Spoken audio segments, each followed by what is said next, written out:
Welcome back to the deep dive. I have to be honest with you and with everyone listening right now. Today feels a little bit like we are preparing for a dissertation defense. It does have that weight to it, doesn't it? It's a heavy stack of paper. It really does. Usually I come into the studio with a stack of articles, maybe a book or two.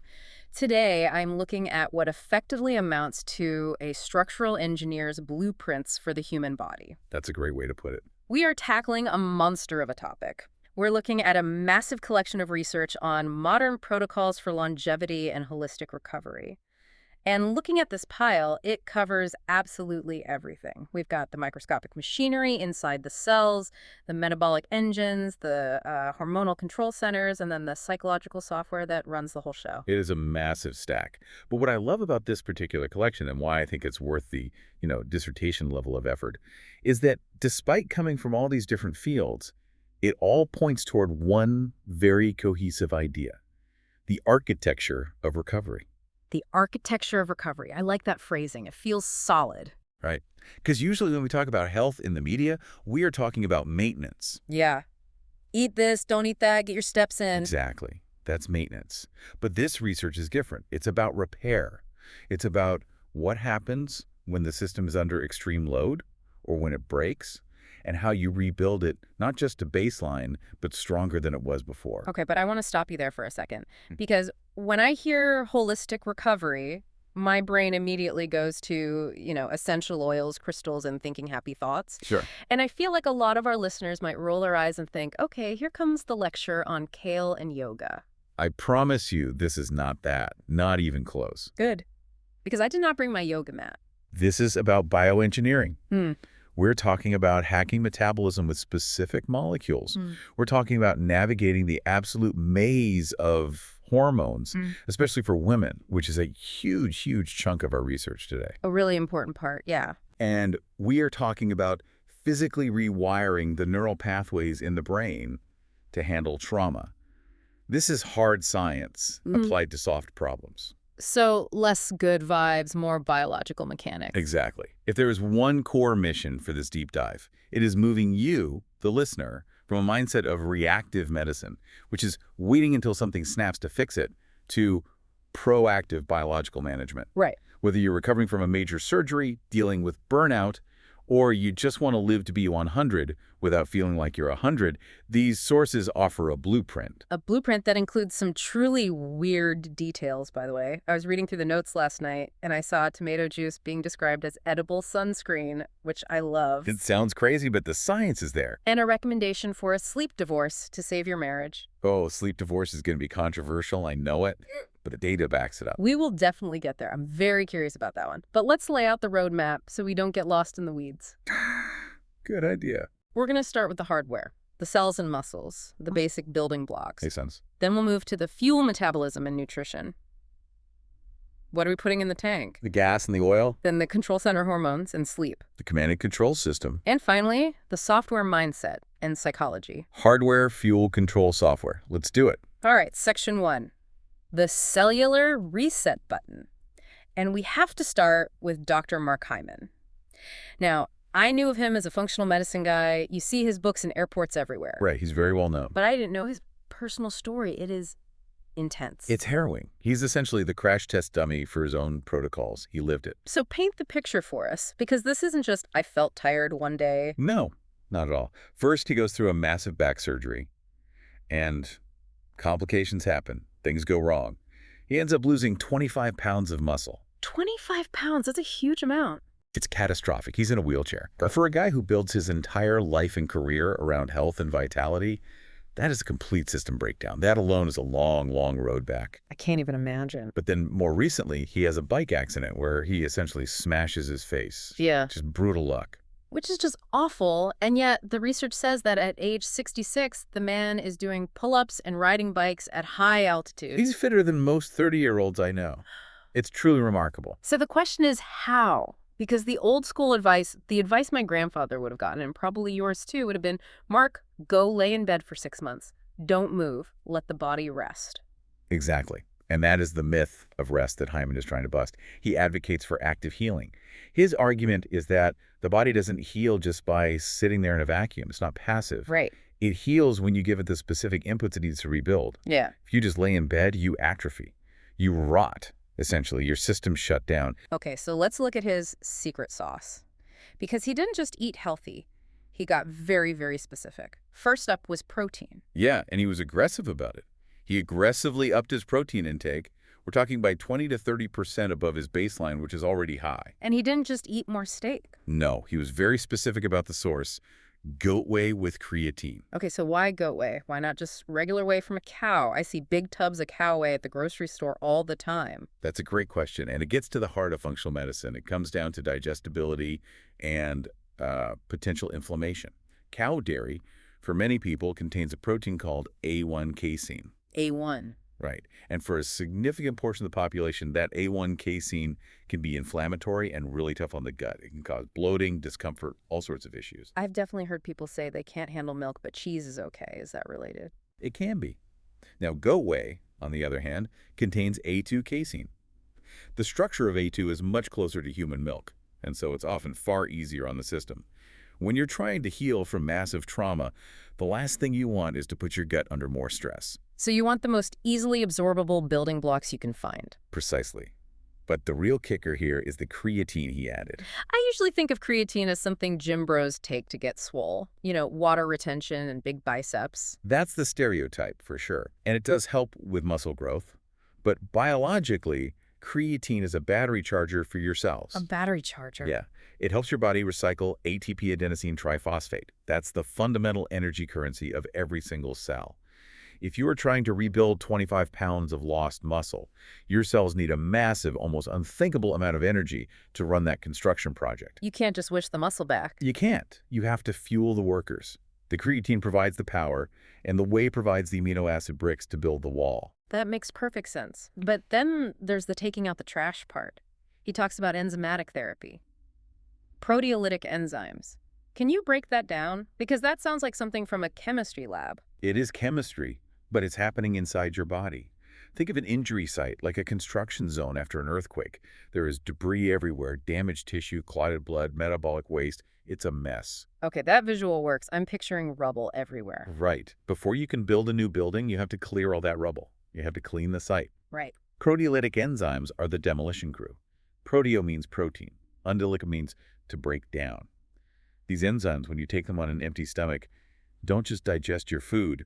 They go into your bloodstream, and they chemically chew up that damaged tissue and debris. So they're like little Pac-Men eating up the garbage. It's a perfect analogy. They clean up the site so the body can flush all that waste out via the lymphatic system. So instead of just letting that debris sit there and cause more inflammation, you're accelerating the cleanup process. Precisely. You're clearing the site so the builders, the stem cells, the growth factors, can actually get in and do their work. And that brings us to the most critical nuance in Hyman's protocol, the role of inflammation. Right, because usually we hear inflammation is the enemy. I tweak my knee playing soccer. The first thing I do is I want to ice it, pop an ibuprofen, and make the swelling go away immediately. And Hyman argues that is a mistake, at least in the acute initial phase. Really? Why? You have to understand what inflammation is. Early, acute inflammation is a recruitment signal. It's a flare gun going off that tells the body, hey, send resources here. We have a problem. It's a call for help. It is. It brings blood flow. It brings oxygen. It brings immune cells. It brings stem cells. It's the cavalry arriving. So if I take a heavy anti-inflammatory right away, You are effectively shooting the messenger. You're telling the cavalry to turn around. You suppress the signal so the repair crew doesn't show up in full force. You might feel less pain because you numb the nerve, but you are slowing down the actual deep healing process. so the goal is to manage it, not erase it. Exactly. You want the flare gun to go off, but you don't want the whole forest to burn down. You want to control the fire. That's why he uses a tech stack to manage the flow. I love that term, a tech stack for the body. It is. He uses hyperbaric oxygen therapy to flood the tissues with O2, that's fuel for the cellular repair engines. He uses red light therapy to directly stimulate the mitochondria, the power plants of the cell, to produce more energy. And what about the lymphatic boots? I've seen athletes use those. The Normatec boots, they provide lymphatic drainage. They physically squeeze the fluid and the waste products out of the area so it doesn't stagnate and become chronic inflammation. So it's about keeping the logistics moving. Fresh supplies in, garbage out. It's supply chain management for your body. It's a brilliant, holistic approach. It really is. Okay, but let's go even deeper, literally inside the bone marrow. We need to talk about stem cells. This comes from Christian Drapeau.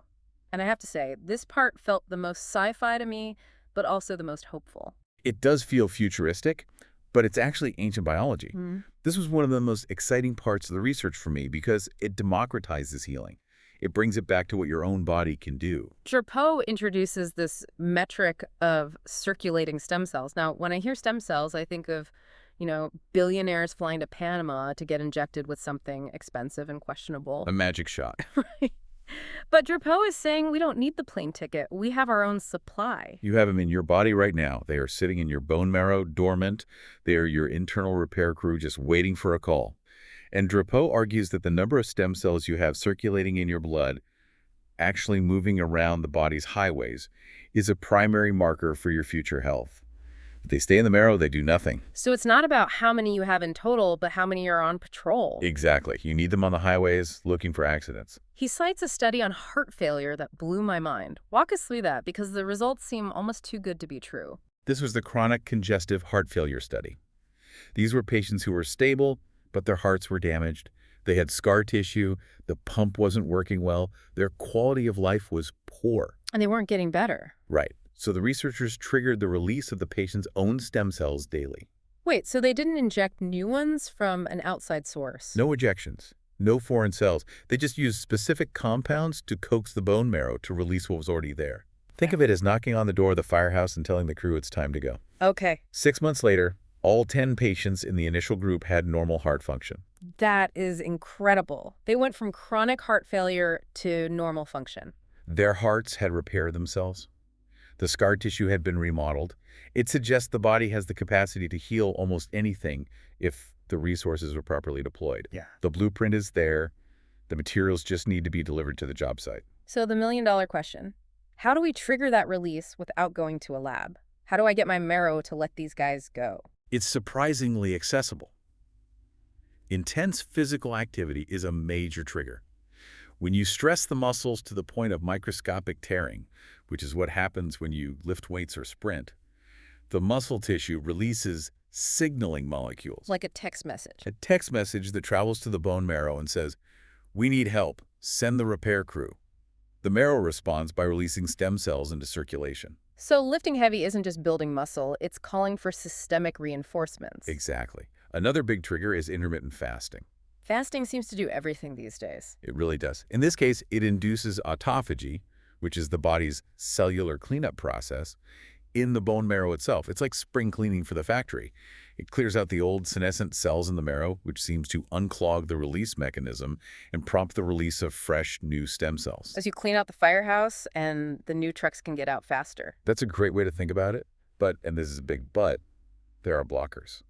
Things that stop this process cold. Let me guess. Stress. Stress and alcohol. They actively suppress stem cell migration. Of course. The usual suspects. Cortisol, the primary stress hormone, stiffens the bone marrow environment. It literally locks the doors of the firehouse. And alcohol seems to have a similar suppressive effect. So you could be doing the fasting, you could be doing the exercise, but if you're chronically stressed and drinking wine every night to cope, Those stem cells stay locked in the marrow. They're on strike. essentially you're calling for them, but the doors are welded shut. Speaking of cells going on strike, that transitions perfectly to Dr. Clement Lee and something he calls the cell danger response, or CDR. This creates a really vivid image in my mind. It's a very, very useful model for understanding chronic fatigue and those mysterious ailments that so many people suffer from. Okay, so break it down. Think of your cells as a tiny factory. In normal times, the factory is in function mode. It's churning out energy, it's repairing machinery, it's making proteins, the lights are on, everybody is working, products are going out the door. Okay, business as usual. But then a threat appears. It could be a toxin from the environment, a virus, or a massive physical trauma, like a car accident. The factory boss, the cell's nucleus, pulls the fire alarm. The factory immediately shifts from function mode to defense mode. What does defense mode look like at a cellular level? They stop making products. Energy production, ATP, drops to the bare minimum needed for survival. They start barricading the doors and windows. They physically stiffen the cell membranes to keep the threat out. The whole focus shifts from productivity to survival. And that's good, right? If there's a virus trying to get in, you want to defend the cell. Ideally, yes. It's a brilliant survival mechanism. But the problem is, sometimes the factory forgets to turn the alarm off. The threat goes away, but the doors stay barricaded. Exactly. The virus is gone, the injury's healed on the surface, but the cellular machinery is still on lockdown. This explains those patients who go to the doctor complaining of profound, life-altering fatigue, brain fog, just feeling off. And their lab tests look completely normal. Totally normal. The doctor says, your thyroid is fine, your iron is fine, it's all in your head. But it's not, it's in their cells. It's in their cells. Their cells are prioritizing defense over energy production.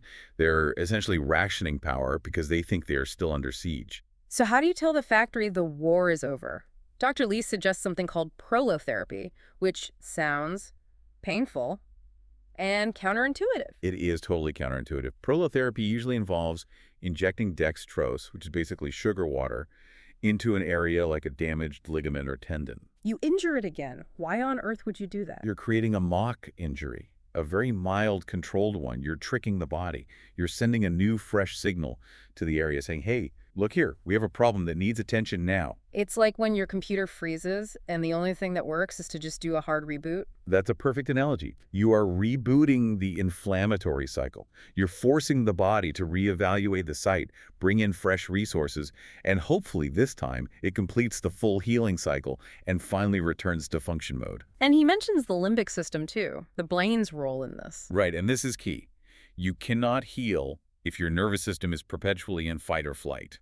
If your brain thinks a tiger is chasing you, even if the tiger is just an angry email from your boss or a stack of bills, it will not allocate resources to cellular repair. It's focused on running away. It allocates all resources to immediate survival.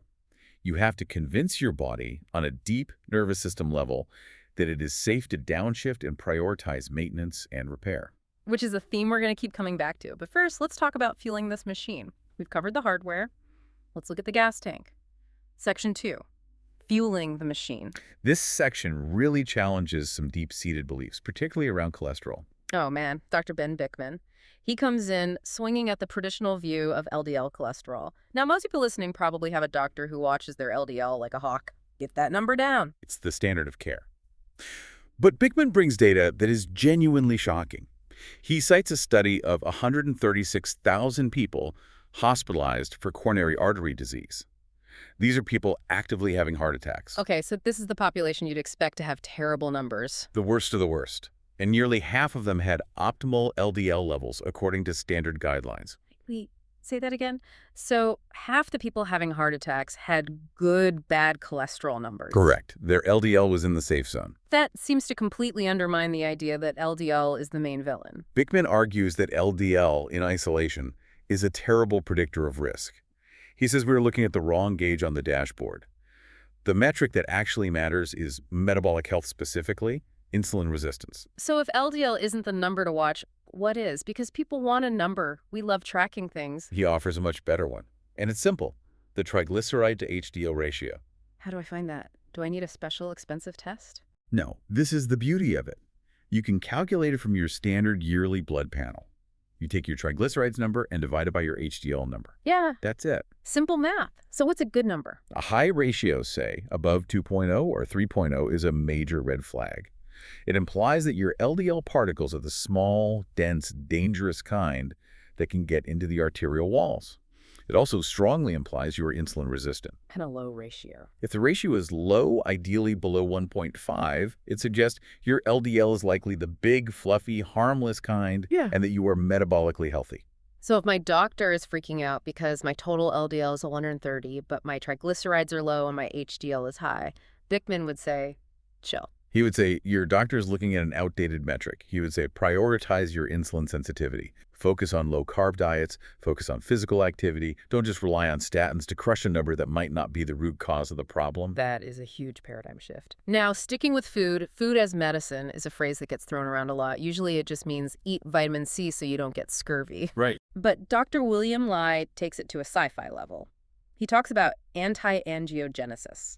Can you break that word down for us? Sure. Angio means blood vessel. Genesis means creation. So angiogenesis is the growth of new blood vessels. Your body does this naturally, like when you heal a cut, you need to grow new capillaries to the area. Okay, that sounds good. We want blood vessels to bring oxygen and nutrients. It is good when it's controlled.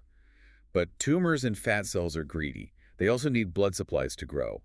A microscopic tumor can't get bigger than the tip of a ballpoint pen without a blood supply. So it's stuck. It's stuck, so it hijacks the body's angiogenesis system to build its own pipelines. It grows its own highway for nutrients, allowing it to expand and spread. That is terrifying. It's like the tumor is terraforming the body for its own use. It is. So anti-angiogenesis means cutting off those supply lines, starving the enemy before it can grow. And Dr. Leap points to specific foods that do this naturally. He does. He references a fascinating study by Ted Fosis on Japanese villagers.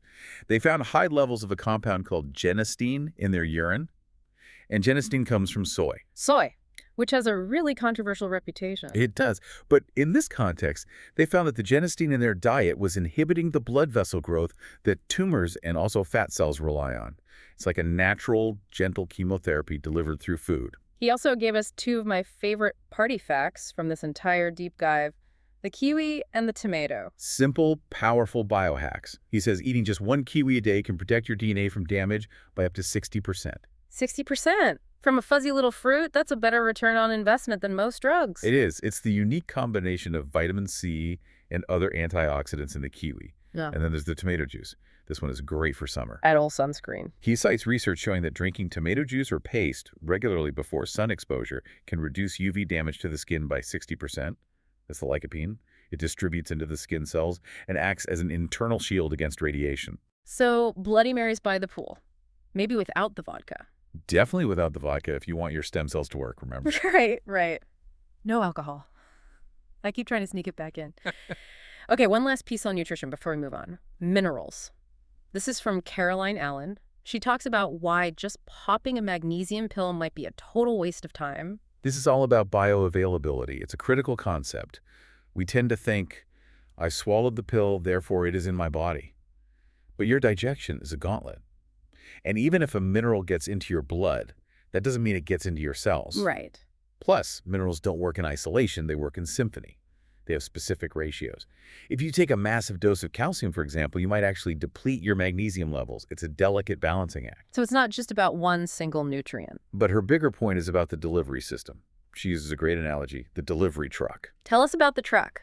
She advocates for plant-based humic and fulvic minerals. These are compounds from ancient decomposed plant matter.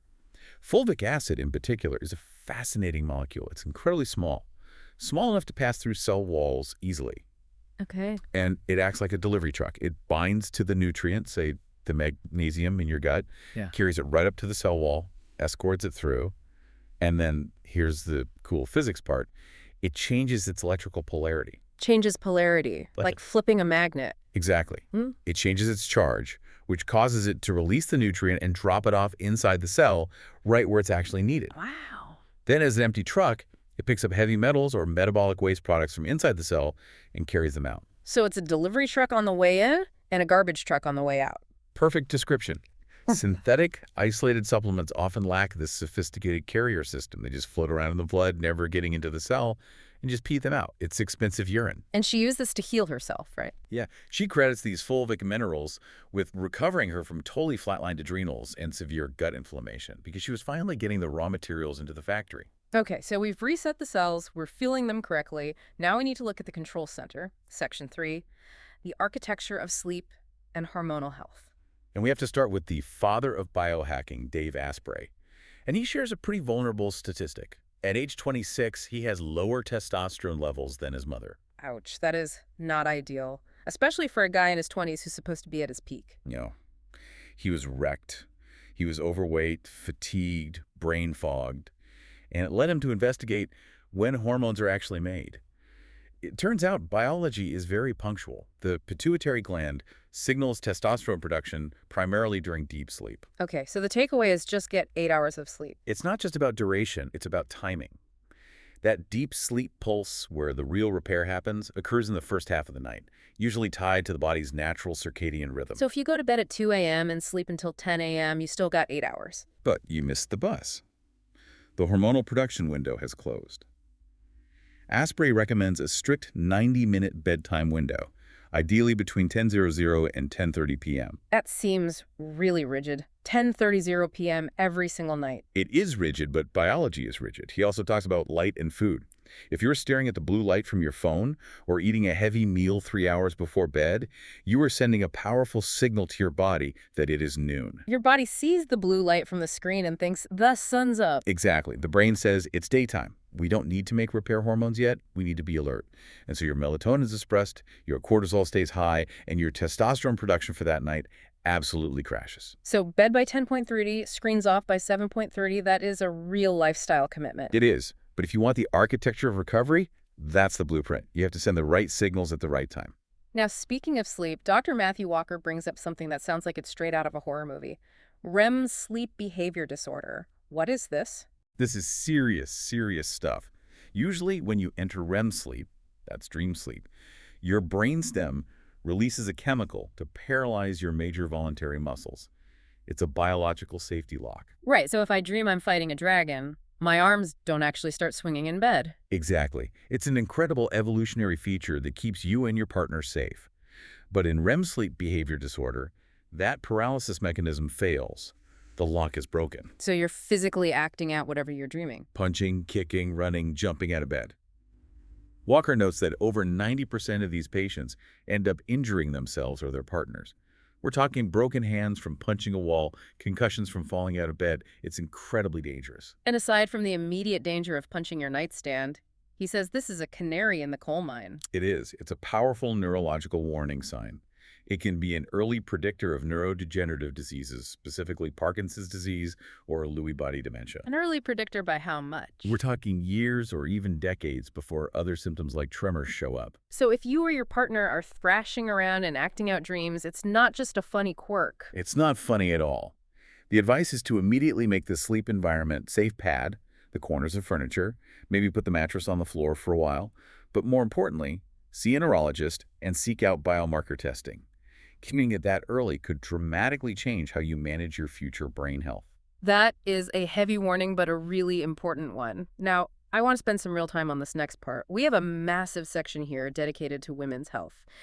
And looking at these sources, Dr. Lauren Colenso-Semple, Dr. Maria Sophocles, Dr. Lindsay Berkson, Dr. Jane Morgan, Dr. Marisa Snyder, it feels like there is a corrective movement happening. Absolutely. For decades, medical research was done primarily on men, and the advice for women was often just do what the men do, but lighter. Or it was completely dismissive of the profound hormonal reality of things like perimenopause and menopause. Let's start with fitness. Dr. Lauren Colenso-Semple, she is just busting the pink dumbbell myth wide open.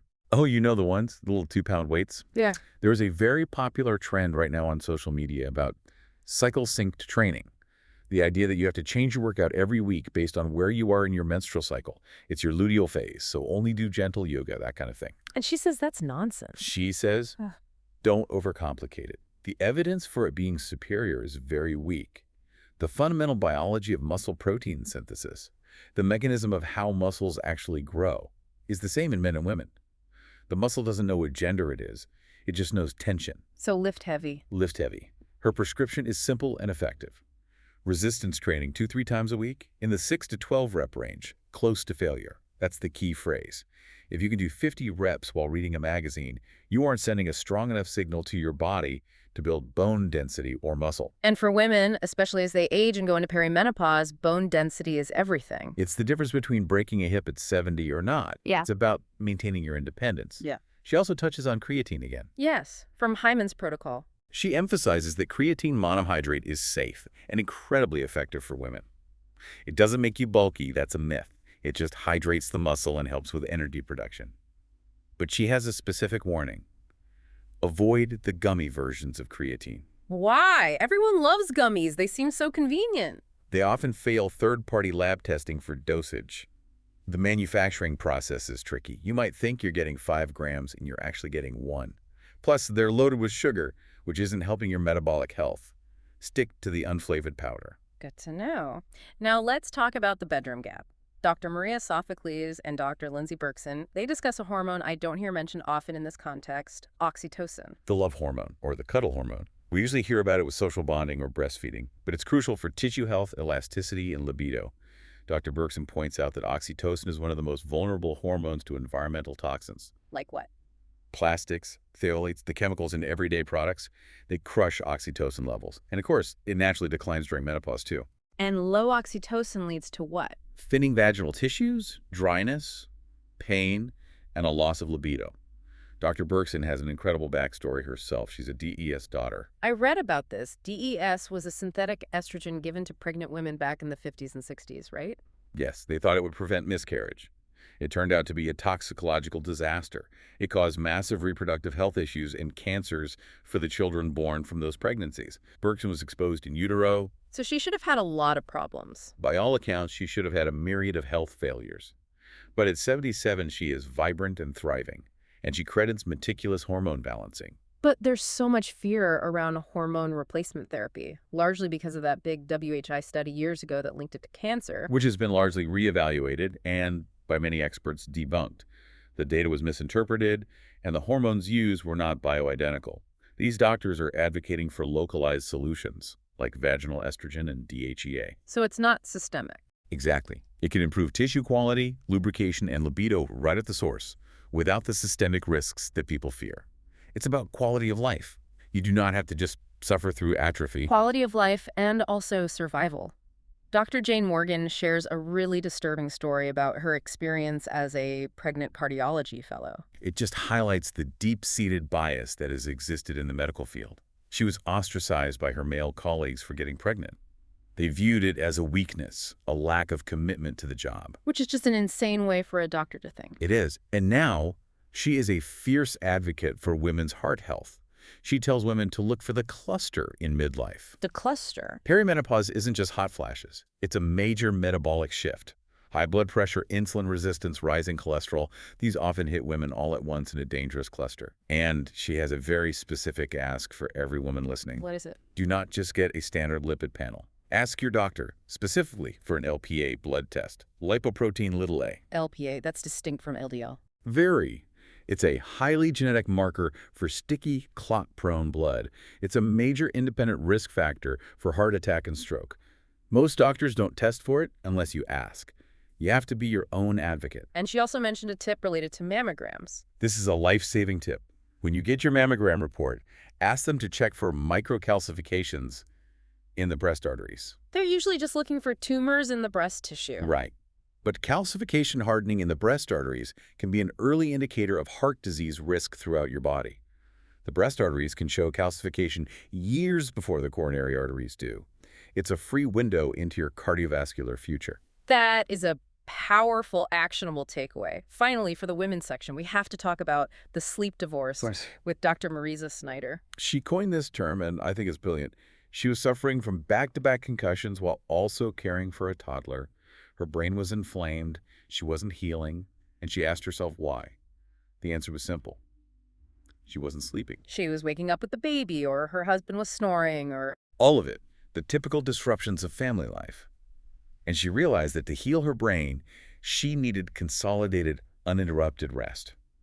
So she made a radical choice. She moved out. To the guest room. To the guest room. And she frames this not as a marital failure, which is the stigma, but as a biological necessity. Especially in perimenopause, when hormones are fluctuating wildly, sleep consistency and adequate protein are the only things protecting your brain and your metabolism. So if you're constantly being woken up... You are in that cell danger response we talked about earlier. You're in defense mode. You cannot heal. I love that reframing. It's not a divorce. It's a recovery protocol. Precisely. Sometimes you have to sleep apart to stay together and stay healthy. Okay, let's move upstairs. We've covered the body's hardware and control systems. Now, section 4. The biology of thought, mindset and psychology. This is where we see that thoughts are actually biological inputs. They are not just these ephemeral clouds floating in your head. They physically change your chemistry. Dr. Gemma Newman shares a case study of a patient named Jay. He had chronic tension headaches. Nothing worked. He had tried all the pills, the physiotherapy, everything. The root cause wasn't physical in his neck. It was emotional. He was deeply estranged from his father. And carrying that anger and resentment was creating chronic physical tension in his body. So Dr. Newman used an exercise she calls the meaning maker. How does that work? It's a very simple two-step process to reframe trauma. Step 1, list the objective facts of the trauma. No emotion, no adjectives. Not, he was a cruel monster who abandoned me. Just the police report version. Right. He left the house on June 1st, 1998. He did not call for 3 years. It strips the story of its emotional charge. Step 2, and this is the hard part, list what you're grateful for having learned from that experience. That sounds almost impossible. If someone hurt you deeply, finding gratitude seems like a bridge too far. It's incredibly difficult. But for Jay, doing this reframing allowed him to see that his fierce independence and self-reliance, which he was proud of, came directly from that abandonment. It shifted the narrative from, I am a victim, to, I am a survivor who built his own strength. And the headaches? They vanished. Without medication, he literally rewired the signal his brain was sending to his neck muscles. He changed the software. And speaking of rewiring, we have to talk about Michael Pollan and psychedelics. He uses the best metaphor I've ever heard for this, snow sledding. I loved this image. It makes so much sense. So break it down. Imagine your mind is a freshly powdered snowy hill. Every time you think a thought like, I'm not good enough, or I need a drink to relax, you slide down the hill on a sled. Okay. The first time, it's just a faint line in the snow.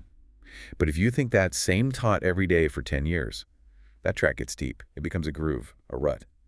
Eventually you get in the sled at the top of the hill, and you can't steer out of it.